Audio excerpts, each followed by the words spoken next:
Well, how about we try this again, Stan the Fan Charles? I'm all for that, Glenn Clark. How are you, buddy? I've had a long day, sir, but it's good to see you. Ah, Hoping that I'm not going to get squeezed by a half a point this week. That damn hook. That yeah, damn hook, that damn Stan. hook, and you knew it the second that spread changed. I hated it. I I think hated it. everything's coming my way this Is year. that it all changes now? So Yeah, Stan had a nice winning week in week one of our picks this season. And I would have, but the Titans Broncos line moved from 7.5 to 8.5 right at the moment that we did our video. And of course, because they knew, they because it's all knew. scripted, They it's all all knew. rigged, Stan. Yeah, You know that. This is yeah. all scripted. The number ended up being 8, so I had a 1-2 week instead of a 2-1 week. Damn it. All right, Damn it. and we Damn it. both lost out on the Ravens game, and we Yeah. we won the game for about Yeah. For 50, 58 minutes, 51 right? minutes or Right. 52 minutes. Hey. Anyway, very Alas. frustrating, very frustrating loss. I'm very heartened by the fact that John Harbaugh is going to vowing to look into why we He's lose late he's going to look leads. into that, and Yeah, they're going to be more intentional in those moments. He said, because I can understand why you didn't need to feel the need to be intentional. And it was week one. It needs to be intentional in week one. It's intentionals for week two. Everybody yeah, knows that. Week one's for no intentions. Just yeah, whatever happens, happens. Laissez faire. Throw it all up against the. This week's the yeah. week you start getting Yeah. intentional. Well, we And start this week, and I'll recap it real quickly. Last week, Glenn lost the Denver Tennessee game because of that spread going up from 7.5 to 8.5. He was victorious with New Orleans losing by more than 6.5 points versus the Arizona Cardinals. As I said, he lost the Raven game. I lost the Raven game, but I was victorious with Washington beating the Giants by more than 5.5. And I was also correct that Las Vegas would not lose by 2.5, and they they won the wouldn't game lose at straight all. up in Yeah, New England. no So doubt. a 2-1 week versus 1-2. We're still very close. Glenn, it's my week to go first, but first, let's tell Yes. folks who's bringing us these picks. Picks are, of course, brought to you by the Problem Gambling folks. If you or a loved one has a gambling problem, give them a call, 1-800-GAMBLER, or visit helpmygamblingproblem.org for free confidential services. And Stan, also, our picks are brought to you by the Costas Inn. That's right. Now with two great locations, still serving lunch and dinner out at the and brunch on Sundays out at the Costas Inn at 4100 North Point Boulevard. But the new location is open, and I understand they were going through the rafters during the Maryland State Fair at Timonium, but right above the grandstand at the racetrack, right next to the OTB. They're there for lunch and dinner every day of the year, pretty much. Maybe off Christmas or Thanksgiving.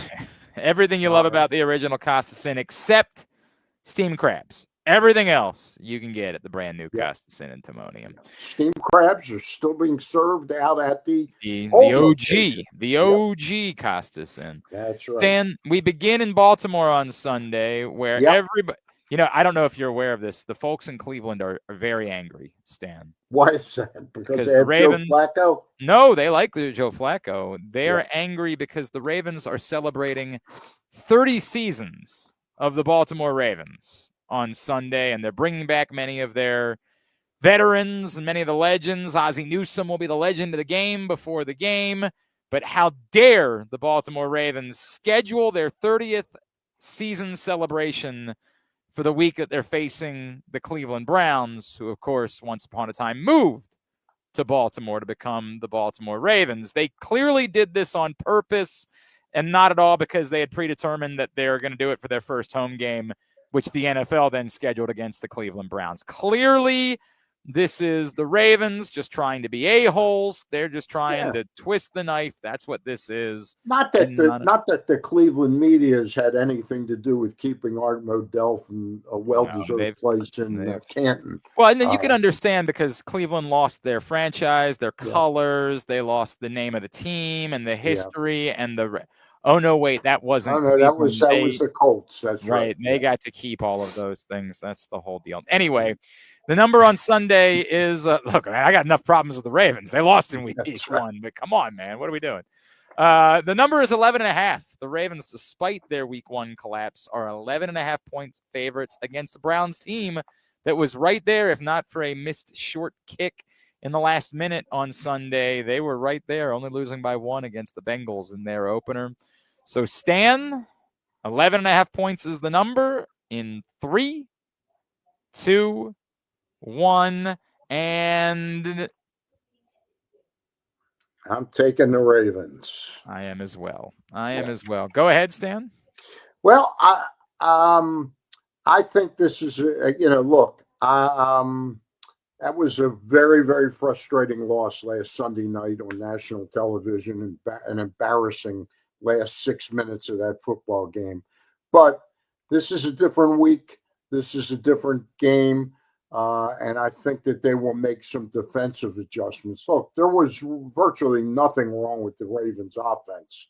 And I don't see why we wouldn't be able to put up a substantial plus 30 on the Cleveland Browns. Although I understand the Browns defense played a fabulous game against the Bengals. They really did. But I think they're coming in for a very different situation. And I don't expect Zach Orr and Chuck Pagano, and I'll throw Chuck in there now because I think he'll have increasing influence now. I don't think they'll be as passive as they were against the Buffalo Bills. They've got to do something to create some pass rush on Joe Flacco, and I think they'll be able to do that. And to me, Stan, that's the biggest difference in this. It's Joe Flacco versus Josh Allen. And not even Joe Flacco, I thought, played well against the Bengals last week, although we acknowledge the Bengals defense is quite porous. It's that Josh Allen, you could try to get in and collapse the pocket, and he's okay with that. It's like, it's the difference in facing a statue or facing something that can move. And Josh Allen can move. Joe Flacco, while I have been stunned by how good that he has looked at this late portion of his career, and he was probably more athletic than people ever really gave him credit for, you get Joe Flacco in the pocket, you're going to be able to bring him down. Did I read the other day, has he earned like $180 million in his career? Sounds about right. I mean, he got the one, obviously, $184 million. $184 million. God bless him. I have nothing against Joe Flacco. I love Joe Flacco. I'll forever love Joe Flacco, but he's not Josh Allen. We know that he's not Josh Allen, and it's, to me, the biggest story of why this will be different on Sunday and why I'm with you, and I think they'll cover. So with that in mind, who's your lock winner? My lock winner is I turned on that game Monday night, and I said, hey, Ben Johnson doing a great job. Bears are up 17-6. And the Bears never scored. I don't think they scored another point in that football game. And got to be honest with you, I turned it on just after J.J. McCarthy, or is it J.J. J.P. McCarthy? J.J. Mm-hmm. After he threw the pick six. And, I said, well, this guy's probably not that good. I was incredibly impressed with him. From that moment on, I really was impressed with him. So much so, they're a 3.5 point favorite. I picked them when they were 4.5 point favorites over the Atlanta Falcons. The game is in Minnesota. I like the Vikings in this football game.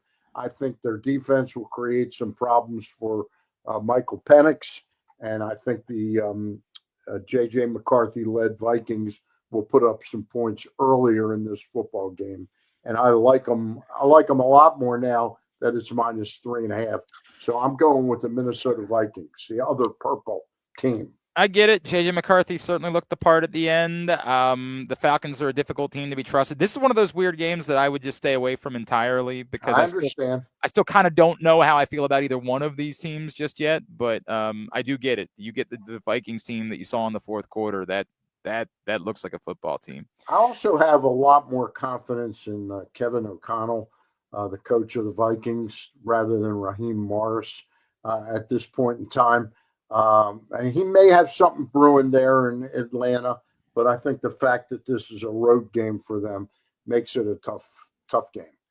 I'm going to go with, for my lock winner, a team that I think because they played such a close game in week one, this line is a little bit smaller. And I meant to check to see what the look ahead line was, but I think this should have been more like a touchdown or closer to a touchdown at home. I'm going with the Cincinnati Bengals, who are minus 3.5 point favorites against the Jacksonville Jaguars. And I know that, the Jaguars won in week one, and everybody's excited about them saying, hey, we're going to let Travis Hunter play a little bit more on the other side of the ball this week. But I am still not sold that there's a lot going on with the Jacksonville Jaguars. And while the Bengals, I will forever have issues defensively with, the ironic part being they only gave up the 16 points, and they actually got a couple of turnovers in week one. The issue was their offense, and I don't think that's going to continue to be an issue. They have way too much going on, and I don't think there's a Myles Garrett to disrupt for the Jacksonville Jaguars the way there was for the Cleveland Browns. So I think this line should be more like 5.5. And because I'm getting it at 3.5, I'm going to go. I still could see this being a shootout. I mean, I could absolutely see this being a 38-34 type of game, something like that. But I just think the line is a little overreactive to week one, and so I'm going with the Bengals as my lock winner.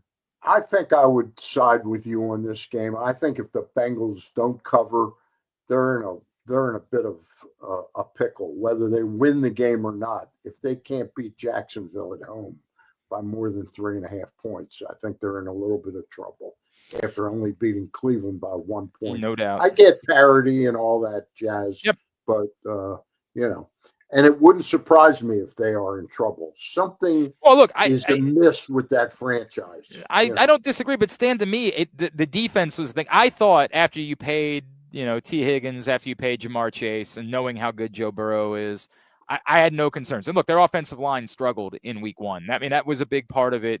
But again, a lot of people are going to struggle against Myles Garrett. A lot of teams are going to struggle against Myles Garrett, and I just not the Ravens though. I think the Ravens are going to struggle against Myles Garrett. I do. I just think that they can keep scoring points and keep scoring. Yeah. I think if you can back up the Ravens 2nd and 17, and Lamar can still figure out a way. As long as he's not cramping. As long as he's not cramping. All right, let's move on. And as long as people aren't hitting him in the helmet on the sidelines. That certainly is. You don't want to see it. Let's go to lock loser of the week. And, actually, I got to make sure. No, I use Washington as my winner. So I technically am not using the New York Football Giants as my loser. We have a rule about it. It's an unofficial rule, but we don't like to just use the same team over and over again, right? Mm-hmm. I mean, look, we can. You can, but it's just not as fun. It's not as fun. I do agree. I like the New York Giants to lose, and this went down. Dallas was a 5.5 point favorite, and I don't know why. Maybe they heard that Russell Wilson will not quarterback the whole game. As long as the New York Giants continue to play Russell Wilson, I'm going to probably bet against the New York Giants. So they are my lock loser, getting 4.5. I think Dallas played a pretty impressive game against the Eagles in Philly. They've had the extra rest, and I think they will handle Brian Dable's football team. I feel bad for Brian Dable. I think he will be immediately. He and the Dolphins coach, Mike McDaniel, are probably the two coaches. Not long. I don't disagree with that whatsoever. And it's interesting because Miami actually plays a role in what my lock loser is. And that's because my lock loser is the Indianapolis Colts. I did just pull this up, by the way, Stan, to check, because my gut was right. The Bengals on the look-ahead line were 5.5 point favorites against the Jaguars. So that line might move 2 points.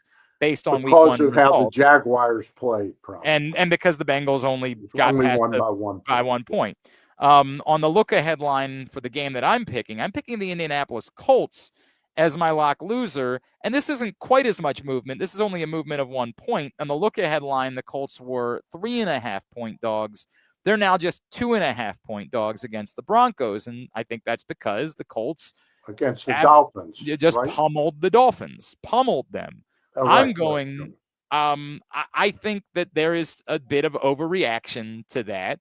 And while I think the Colts perhaps have a chance to be better than we expected them to be, you're not going to get me to buy into Daniel Jones as being this year's Sam Darnold after 1 week. I'm not going to do that. I think that told us as much about the Dolphins, if not more about the Dolphins, a franchise that has kind of been in a tailspin dating back to that game against the Ravens late in the season 2 years ago, where they came into Baltimore and got shellacked and had a couple of players like Bradley Chubb get hurt in that game.